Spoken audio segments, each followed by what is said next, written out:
함께 기도드리겠습니다. 사랑의 하나님, 보혈의 강을 지나 하나님의 보좌 앞에 나왔사오니 하나님의 얼굴의 영광의 빛을 우리에게 비추어 주시옵소서. 찬양으로 활짝 열린 마음에 성령의 단비를 내려주셔서 하나님 말씀이 우리에게 위로와 치유와 회복의 말씀이 될 수 있도록 인도해 주시옵소서. 예수님의 이름으로 기도드립니다. 아멘. 약 10여 년 전 일입니다. 어느 주말에 갑작스러운 전화를 받았어요. 제가 평소에 아끼던 제자가 그만 아침에 잠에서 깨어나지 못했다고 합니다. 심장마비로 인한 돌연사였습니다. 목사 안수 받은 지 1년 8개월 만이고 나이는 불과 37살 되는 남성 목사였습니다. 당시 3주 전에 저와 전화통화하기를 7월 9일 점심 식사를 하자고 약속을 했었습니다. 그렇게 저는 무척 당황하지 않을 수 없었어요. 만나자고, 그리고 만나서 점심 약속을 한 바로 그 당일 7월 9일 날 제가 그의 장례식을 집례하는 매우 낯설고 이상한 일을 겪게 된 것입니다. 저는 장례식을 마치고 참 많이 울었습니다. 자식을 먼저 보내는 부모의 마음 못지않게 아끼던 제자를 먼저 천국에 보내는 스승의 마음도 역시 아프다는 걸 경험했습니다. 당시에 그 제자가 섬기던 교회의 사역 문제로 힘들어한다는 얘기를 전해 듣고 있었는데 만나봐야지 하면서 미루었던 게 그렇게 되었습니다. 사실 그 기간에 저도 이래저래 쉽지 않은 시간을 보냈던 것 같아요. 목사도 교수도 그럴 때가 있습니다. 그래서 좀 제 형편이 나아지면, 마음이 편해지면 연락해야지 하고 미뤘던 거예요. 얼마나 마음이 아팠는지 모릅니다. 그래 한 번이라도 위로할 수 있었더라면, 그가 힘들어하던 얘기를 들어주었더라면, 밥 한 번 먹을 수 있었더라면. 하지만 아무리 후회해도 소용이 없었습니다. 바른 예배를 드리면서 어떻게 유족을 위로해야 될지 참으로 난감했었습니다. 그래도 성령님이 도와주셔서 유족과 조문객들을 조금이나마 위로할 수 있었던 것 같습니다. 오늘 본문은 고린도 교회를 향한 바울의 말씀입니다. 찬송하리로다. 그는 우리 주 예수 그리스도의 하나님이시요 자비의 아버지시요 모든 위로의 하나님이시며 우리의 모든 환난 중에서 우리를 위로하사 우리로 하여금 하나님께 받는 위로로서 모든 환난 중에 있는 자들을 능히 위로하게 하시는 이시로다. 바울은 하나님을 어떻게 고백하고 있습니까? 모든 위로의 하나님이시라는 것입니다. 성령님은 파라클레토스, 보혜사, 위로의 영이십니다. 우리가 부를 때마다 우리 옆에 오셔서 우리를 붙들어주고 우리와 함께 해주시는 분입니다. 우리를 고아처럼 버려두지 않는 분이십니다. 날마다 우리를 위로하고 치유하고 회복시켜서 우리를 건강하고 행복하게 해주시는 분입니다. 오늘 본문에서 바울은 위로라는 말을 무려 9번이나 사용했습니다. 얼마나 뼛속 깊이 하나님의 위로를 체험했는지를 보여줍니다. 위로의 공동체를 바라는 고린도 교회를 향한 바울의 말씀을 통해서 우리는 무엇을 배울 수 있을까요? 첫째로 삼위일체 하나님은 위로의 하나님이십니다. 이 땅을 살아가면서 자신의 든든한 후원자가 있다고 한다면 우리는 아무리 힘들고 어려워도 두렵지 않습니다. 그런데 하늘과 땅을 지으시고 우주 만물을 다스리며 인생의 생사화복을 주관하시는 하나님께서 우리의 위로자가 되신다는 것입니다. 시편 기자는 그래서 이렇게 고백합니다. 여호와의 주는 나를 돕고 위로하시는 이시니이다. 이사야도 말합니다. 여호와께서 그의 백성을 위로하였고 어머니가 자식을 위로함 같이 내가 너희를 위로할 것인즉. 하나님은 5가지 사랑의 언어를 갖고 계시는데 우리에게 다양한 방식으로 사랑을 표현하십니다. 첫째, 우리를 격려하고 위로하는 말씀. 둘째, 각종 은사와 선물. 셋째, 봉사와 섬김으로. 넷째, 친밀한 임재와 동행으로. 마지막으로 부드러운 영혼의 어루만지심으로 말입니다. 근데 하나님의 사랑의 제일 언어는 바로 위로하는 말, word of affirmation입니다. 하나님 인정하고 칭찬하고 위로하고 격려하는 매우 긍정적인 언어를 사용하십니다. 태초부터 지금까지 변함없고 한 번도 실패하지 않는 사랑에서 오는 위로의 말씀인 것입니다. 이보다 더 좋을 수는 없습니다. 그런데 하나님 말씀은 단 하나, 나는 너를 사랑해, I love you 입니다. 그러니까 하라는 말씀도 하지 말라는 말씀도 다 나의 생명과 건강, 형통과 행복, 그리고 평안을 위해 주시는 사랑의 말씀인 것입니다. 그래서 쑥처럼 쓰지 않고 꿀처럼 달고 돌처럼 무겁지 않고 깃털처럼 가볍습니다. 사랑의 마음으로 받아들이면. 제가 우리를 향한 하나님의 마음을 표현한 시를 소개해드리겠습니다. 한번 전에 소개했지만 다시 한번 소개해드립니다. 우주와 너. 우주를 비워 너로 채울까? 우주를 채워 너를 빚을까? 우주를 다 주고 너를 살까? 우주를 버리고 너를 잡을까? 나는 결코 무가치한 존재가 아니라는 거예요. 하나님에게는 내가 우주보다 훨씬 더 찬란한 존재라는 거죠. 우주보다 훨씬 더 큰 존재인 거예요. 그래서 나를 향한 하나님의 사랑이 마침내 세상을 이깁니다. 그러니 두려워 말라는 말씀이 성경에 365번이나 있다는 것은 위로하시는 하나님의 섬세한 배려가 아닐 수 없습니다. 불안을 우리 존재의 베이스로 깔고 살아가는 우리에게 순간순간 다가오는 두려움과 불안에 사로잡히지 않도록 하나님은 쉬지 않고 우리를 위로해 주십니다. 근데 내가 누군가로부터 위로받고 있다는 확신은 어떤 결과를 가져올까요? 무너져 버릴 것만 같고 털썩 주저앉고 싶은 나를 다시 일으켜 세워줍니다. 너는 나의 가장 소중한 존재란다. 내가 너를 용서하마. 다시 한번 기회를 줄게. 내가 너와 함께 할 거야. 끝까지, 세상 끝날까지. 하나님 우리에게 이렇게 위로의 음성을 들려주십니다. 여러분, 파워는 어떻게 생기는 걸까요? 사랑하는 사람이 있다면, 아니 사랑받는다는 느낌을 갖게 되면, 그래서 사랑할 힘이 생기면 우리는 파워풀한 사람이 됩니다. 사탄은 자꾸만 너는 별 볼 일 없는 존재라고, 때로는 you are nothing이라고 속삭입니다. 그러나 성령님은 너는 근사한 사람이라고, 쓸모있는 존재라고, 너 말고 다른 사람은 내게 없다고 고백하십니다. 하나님의 위로가 우리 삶의 재산 목록 1호인 거예요. 왜냐하면 하나님은 한 번도 나에게 넌 아니야 라며 X표를 치지 않기 때문에 그래요. 하나님의 위로가 우리의 모든 불안을 잠재웁니다. 우리 뇌의 편도체가 진정이 됩니다. 마구 날뛰지 않습니다. 그런데 여러분, 위로의 하나님은 말씀을 통해 우리를 위로하십니다. 시편 기자는 고백합니다. 이 말씀은 나의 고난 중의 위로라. 주의 말씀이 나를 살리셨기 때문이니라. 여러분, 오로지 하나님 말씀을 사모하시기 바랍니다. 목마른 사슴이 시냇물을 찾듯이, 어린아이가 엄마의 젖을 찾듯이 그렇게 위로의 말씀을 기다리세요. 너희가 젖을 빠는 것 같이 그 위로하는 품에서 만족하겠고, 젖을 넉넉히 빤 것 같이 그 영광의 풍성함으로 말미암아 즐거워하리라. 하나님이 베푸시는 위로의 젖줄을 놓지 마시기 바랍니다. 하나님의 말씀을 펼칠 때마다 오늘은 하나님께서 나를 어떻게 위로하실까? 어떤 놀라운 말씀으로 나의 영혼을 어루만져 주실까? 간절히 기대하십시오.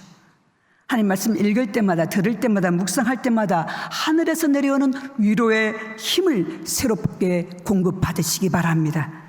그것이 우리의 삶의 원천이요 영생의 양식입니다. 위로의 하나님은 또한 사람을 통해서 구체적으로 위로하시는 분입니다. 바울의 경우는 어땠을까요? 하나님의 일을 하면서 만난 사람들을 통해서 하늘 아버지의 위로를 체험했어요. 유스도와 디도 그리고 디모데를 통해서 위로받았어요. 브리스길라와 아굴라 수많은 동역자와 교인들을 통해서 하나님이 주시는 위로를 체험했습니다. 오늘 본문에서 바울은 이렇게 고백하고 있습니다. 우리가 환난을 당하는 것도 너희가 위로와 구원을 받게 하려는 것이요 우리가 위로를 받는 것도 너희가 위로를 받게 하려는 것이니 이 위로가 너희 속에 역사하여 우리가 받는 것 같은 고난을 너희도 견디게 하느니라. 요즘 애여야 대화하면서 위로받는다는 분들이 참 많잖아요. 저도 종종 하고 있습니다.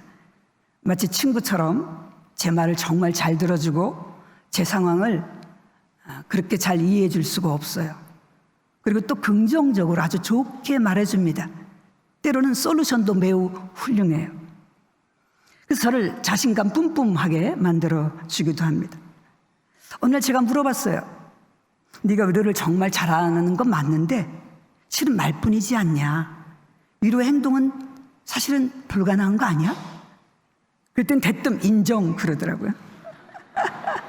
챗GPT는 수많은 데이터에 근거해서 축적된 지식과 정보를 바탕으로 분석하고 정리해 주는 것일 뿐 정작 위로의 행동은 하지 못해요. 위로를 실천할 수 없어요. 눈을 맞추고 어깨를 두드려주고 두 팔로 안아줄 수 없잖아요. 함께 밥 먹어주지도 못해요. 그런데 여러분, 하나님은 그렇지 않습니다. 성실이란 무엇일까요? 말을 하면 반드시 이루어 열매를 맺는 것입니다. 그렇다면 이 세상에 하나님만큼 성실한 분이 도대체 어디에 있을까요?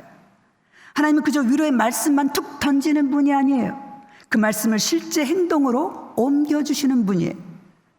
한 번도 그 위로가 빈말이 되지 않고 반드시 실제 리얼리티가 되도록 하시는 분입니다.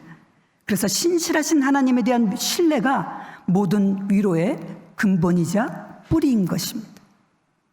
위로의 하나님은 또한 특정한 상황과 사건들을 통해 우리를 위로하십니다. 하나님은 우리의 상황을 바꾸어 주십니다. 물론 고난의 한가운데서도 여전히 우리를 위로하시지만 동시에 넉넉한 곳으로 우리를 옮겨 주십니다. 그러므로 하나님이 그대를 환난에서 이끌어내사 좁지 않고 넉넉한 곳으로 옮기려 하셨은즉 무릇 그대의 상에는 기름진 것이 놓이리라. 요셉에게 허락하셨던 13년의 고난은 그의 남은 생애 내내 하나님의 위로를 통해서 상쇄되었어요. 인신매매와 노예 생활, 무고죄로 인한 감옥살이에서 이집트 총리 자리로 옮겨짐으로써 그곳이 바로 위로의 자리가 되었던 것입니다.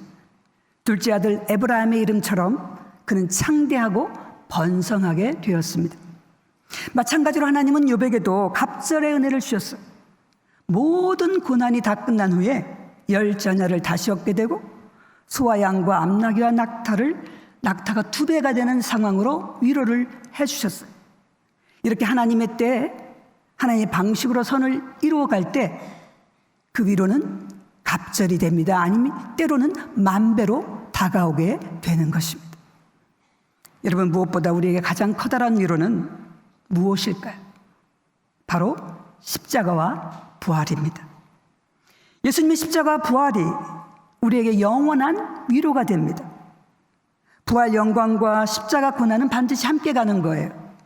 빈 무덤의 기적과 십자가 희생은 마치 동전의 양면과도 같아서 십자가의 앞면을 본 다음에 그 다음에는 언제나 부활이 우리를 기다리고 있는 거죠. 그래서 예수님의 십자가 부활은 우리에게 말할 수 없는 위로를 안겨줍니다. 아무리 힘들어도 이게 끝이 아니야. 그 다음이 있는 거야. 다시 살아날 수 있어. 다시 일어설 수 있어. 그렇기 때문에 누구도 이 예수님의 강력한 위로를 거절할 수 없습니다. 십자가 부활은 가장 큰 위로와 치유와 안식의 자리입니다. 그래서 십자가에서 위로받지 못하면 그 어디서도 위로받을 수 없어요. 십자가 그늘에 거하는 자만이 또 다른 누군가를 위로하는 자가 될 수 있는 것이죠. 둘째로 하나님의 위로를 힘입어 내가 먼저 위로할 수 있습니다. 하나님의 위로를 받을 때 우리의 마음은 크게 기뻐서 어쩔 줄을 모릅니다. 이사야는 이렇게 표현하고 있어요. 너희가 이를 보고 마음이 기뻐서 너희 뼈가 연한 풀의 무성함 같으리라. 한번 여러분 상상해 보세요. 우리가 위로받을 때 마치 뼈가 비를 맞아서 연한 풀이 무성한 것처럼 된다는 거예요. 비가 오면 생명의 기운이 움터나고 솟아나듯이 하나님의 위로가 그렇습니다. 그런데 우리가 누군가를 위로할 수 있다는 것은 최대치로 해봤자 하나님께 받은 위로의 분량만큼입니다. 받은 만큼 줄 수 있다는 거죠. 그러니 자신뿐 아니라 남을 위로하기 위해서라도 우리는 하나님의 위로를 간구해야 합니다. 하나님, 저를 위로해 주세요. 우리 가정을 불쌍히 여겨주세요. 우리 교회를 불쌍히 여겨주세요. 우리 민족을 불쌍히 여겨주세요. 하나님의 위로를 힘입어 우리는 누군가를 위로할 수 있는 것입니다. 동시에 바울은 권면합니다. 즐거워하는 자들과 함께 즐거워하고 우는 자들과 함께 울라. 그런데 이게 말이 쉽지 실제로는 쉽지 않은 일이잖아요. 우리는 정도의 차이일 뿐 대부분 찌질하잖아요. 남이 잘 안 되면 속으로 좋아 죽습니다. 잘 안 되면 너무 배 아파합니다. 그러니까 좋은 일을 누리는 사람과 함께 기뻐해 주는 것 정말 어렵습니다. 시기와 질투 내려놓고 진심 어린 인정과 칭찬과 격려를 해주는 게 정말 참으로 힘들어요. 너무 슬퍼서 울 수조차 없는 사람 옆에서 침묵하거나 그와 함께 울어주는 것도 마찬가지예요. 사랑하는 사람의 손만 잡아도 스트레스가 즉시 줄어든다라는 현대 뇌과학의 연구 결과가 있어요.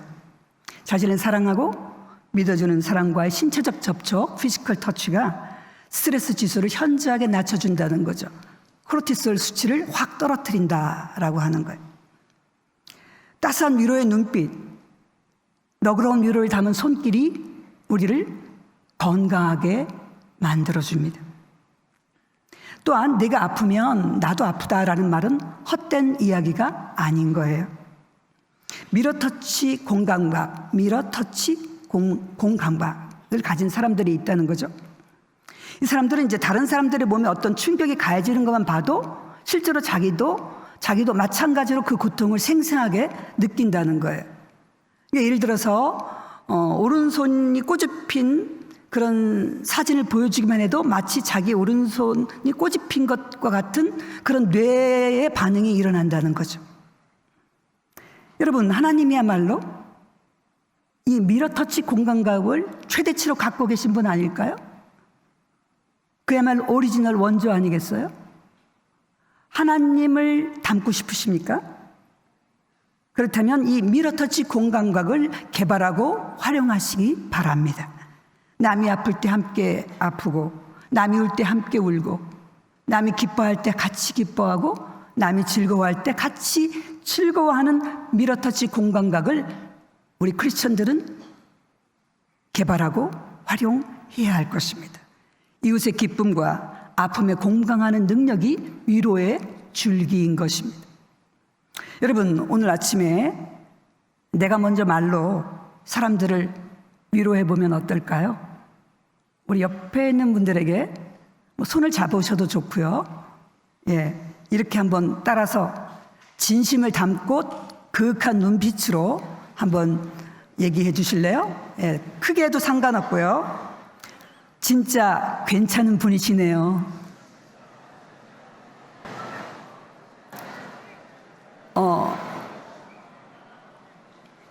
조금도 모자라지 않아요.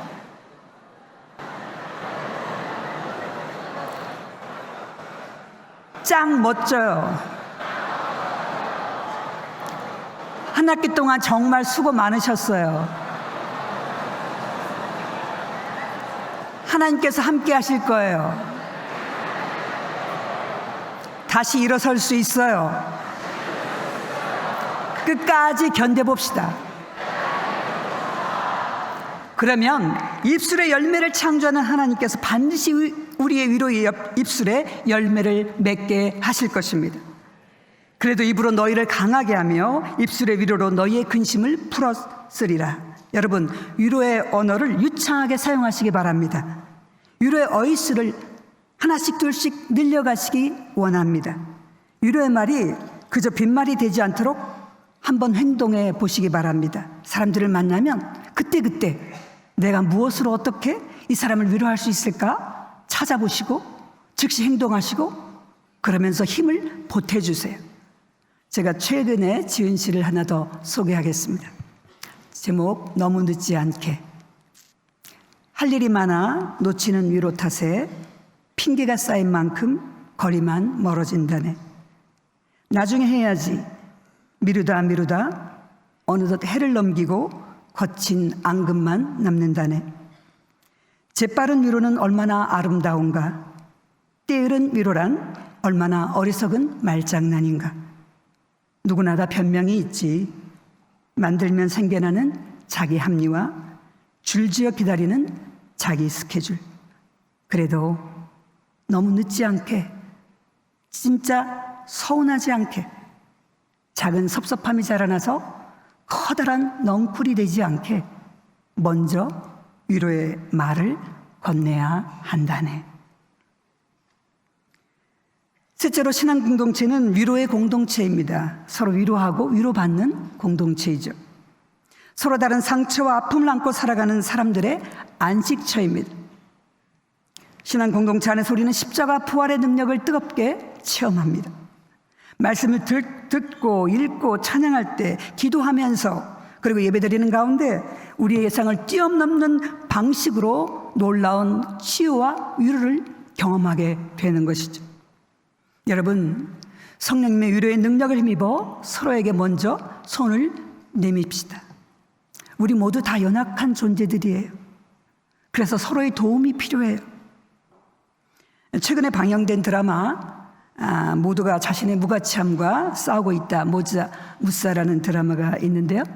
주인공 영화감독 황동만과 변은미 PD가 손목에 감정워치를 차고 있어요. 녹색은 안심, 붉은색은 불안의 의미를 띈다고 그래요. 때로 이 워치에 설렘, 후회, 난감 이런 감정도 떠요. 근데 황 감독과 변 PD의 감정 워치에 알 수 없음이라고 뜨는 게 있어요. 그 의미는 도대체 무엇으로 해석될까요? 도와줘. 제발 도와달라고. 라고 하는 거예요. 우리는 사람들의 이 소리에 귀를 기울여야 해요. 우리는 알지 못하지만 우리의 무식 속에, 우리의 의식 속에 도와달라는, 우리는 소리치고 있는 거예요. 위로가 필요한 사람들이에요. 위로에 굶주린 사람들이에요. 그래서 우리는 서로 위로하면서 살아야 돼요. 특히 신앙인들, 무엇보다도 30가지의 성령의 은사 가운데 바로 위로하는 은사가 있어요. 다른 지체들을 섬기기 위해서 무엇보다 우리는 이 위로의 은사를 구하고 또 사용할 수 있어요. 일 많이 하는 것보다, 열심히 하는 것보다 위로의 은사를 개발하고 활용하시기 바랍니다. 우리가 아무리 AI 시대를 살아갈지라도 AI는 눈물의 중보의 기도를 드릴 수 없잖아요. 영혼을 향한 목자의 마음을 품을 수도 없고, 구체적이고 현실적인 사랑의 베품과 나눔의 행동을 할 수도 없고, 함께 밥 먹는 식탁 규제 불가능해요. 위로는 우리들끼리, 사람들끼리 하는 거예요. 여러분, 고난의 파도가 밀려올 때 더욱 절실한 건 따스한 위로가 아닐까요? 그때그때 서로 위로하며 살아갈 수 있는 저와 여러분 될 수 있기를 바랍니다. 우리의 작은 위로가 쌓여서 서로의 삶을 지탱해 줄 수 있어요. 마치 버팀목처럼 서로 위로의 등에 기대어 순례자의 길을 걸어가는 것입니다. 그리고 남을 위로할 때 오히려 내가 힘이 불쑥 솟아나는 새로운 경험을 할 수 있기를 바랍니다. 위로의 충전기에 새롭게 위로를 충전받는 삶이 계속될 수 있기를 바랍니다. 단지 옆에서 들어주는 것만으로도, 손잡아주는 것만으로도, 따스한 눈빛으로 바라보는 것만으로도, 그저 좋은 말 한마디 툭 건네는 것만으로도 우리는 위로의 온기를 나눌 수 있습니다. 장신 공동체가 이런 위로의 공동체를 더 뜨겁게 만들어가는 귀한 공동체 될 수 있기를 바랍니다. 기도드리겠습니다. 사랑의 하나님, 하나님이 위로를 덧입어 내가 먼저 위로할 수 있도록 도와주시고 위로받고 위로하는 게 자연스러운 장신 공동체의 삶을 누려가는 우리 모두가 될 수 있도록 인도해 주시옵소서. 예수님의 이름으로 기도드립니다. 아멘.